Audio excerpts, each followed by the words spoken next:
Amidst thick fog and the typical Ardennes rain, an incident at Spa-Francorchamps shook the world of Formula One. Sprint qualifying, which was expected to be a showcase for Lewis Hamilton and his Ferrari, turned into a bittersweet moment instead. Hamilton's car suffered a mysterious technical failure, dashing the hopes of his fans. More suspiciously, Ferrari chose to remain silent, offering no technical explanation, only a general statement that sounded like a diversion. What exactly were they trying to hide? Let's discuss it. Everything was going as usual. Hamilton was driving a push lap, heading into the final corner of the bus stop chicane with almost mathematical precision. No line errors, no oversteer, but in a split second, everything changed. The rear axle suddenly locked. The tires lost grip, the car slid, and the lap was ruined before it even began.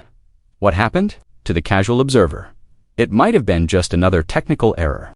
But those paying close attention, including engineers, F1 analysts, and most importantly, Lewis Hamilton himself, knew this moment couldn't be explained by a sensitive setup or changing track conditions.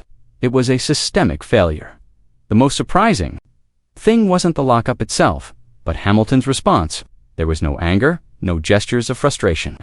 There was no shouting over the radio or slamming the steering wheel. There was just intense calm. Hamilton jumped out of the SF-25 and immediately walked toward the engineering team. His eyes were glued to the data screen. His finger pointed, asked, and searched. He knew how he felt disconnected. The car wasn't responding to his basic commands. I pressed the pedal, but there was no response. An inside source quoted Hamilton as saying during his initial conversation in the garage, "Not a delay, but a disconnect." After an intensive investigation, Ferrari finally found answers about Lewis. Hamilton's mysterious incident in the sprint qualifying session at Spa, however, they weren't something Ferrari wanted to share openly with the public. What they discovered was not just a simple technical failure, but a clear indication of a hidden flaw in their vehicle system that could have major consequences in the fight for the world title.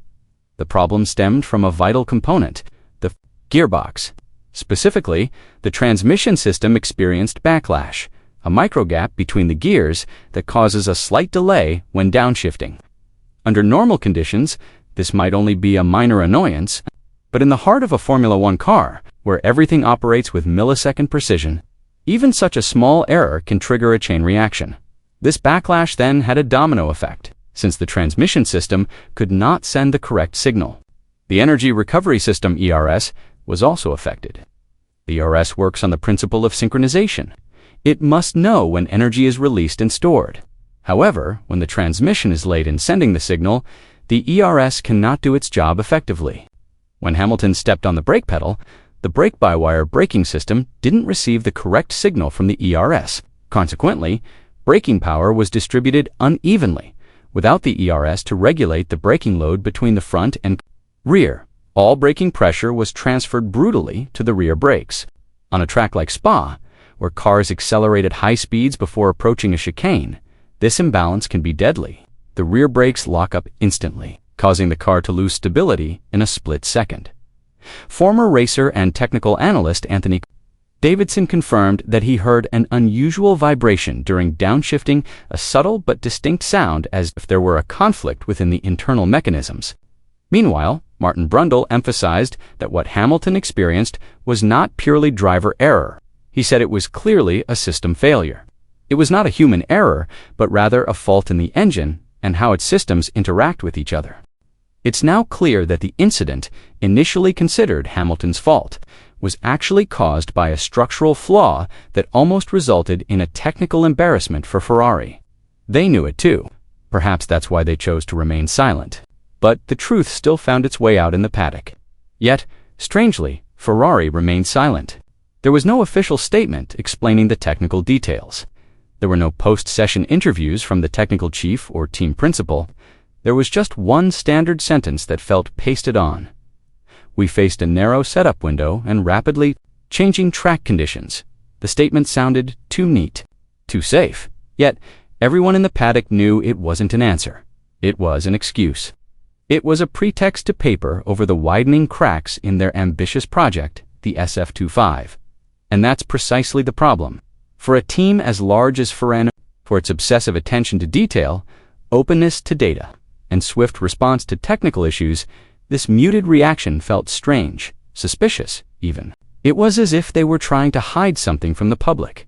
In F1, silence is not golden. Silence is a sign of danger. When Ferrari chooses silence, it's not calm. It's a disguised anxiety. Spa was just the trigger. However, the root of the problem was much deeper. The signs had been present since the start of the season, but no one really noticed them at the time. During preseason testing and the first few races, the SF25 exhibited strange behavior, especially under braking. Hamilton and his teammates reported feeling disconnected when entering corners. There was a subtle but consistent vibration.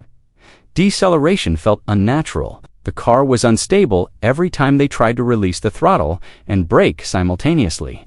Initially, all of these issues were considered part of the adaptation process to a new car. It was a normal price to pay for finding optimal performance. But now, the pieces were starting to form a bigger picture. The problem wasn't just driver feel, it was technically inefficient coordination. The gearbox, ERS, and braking systems were not fully synchronized. These three vital components, which should have worked together in harmony within milliseconds, were actually interfering with each other. After the incident at Spa, the problem finally came to light. This problem wasn't just a temporary hiccup. In qualifying, it's a dark shadow hanging over the entire season. In the modern Formula One era, where every point counts and the title race can be decided by milliseconds, technical instability is a nightmare. A fast but unpredictable car is not an asset, but a liability. In the title race, it's better to have a slightly slower, consistent car than an agile, unreliable one. That's the dilemma Hamilton and Ferrari now face. Although there has been no public statement, Ferrari's internal dynamics are under sharp scrutiny. Pressure within the Maranello garage is clearly mounting. Engineers are increasingly aware that something isn't working properly, and time to fix it is running out. Team management is in a difficult position, caught between maintaining a technical philosophy built up over years and immediately addressing Hamilton's serious concerns. Meanwhile, the world champion hasn't spoken much publicly, but his body language, gestures in the paddock, and technical decisions on the track speak louder than 1,000 words. A single technical failure might be understandable, but if this pattern continues, the impact could be far greater. Not only will their title chances be lost, but also their trust, confidence, and even the future of this once hopeful partnership. The Spa incident leaves many big questions. Is this just a minor issue that will be fixed? Or is this the first sign of the SF25 project's demise? Let us know your thoughts below.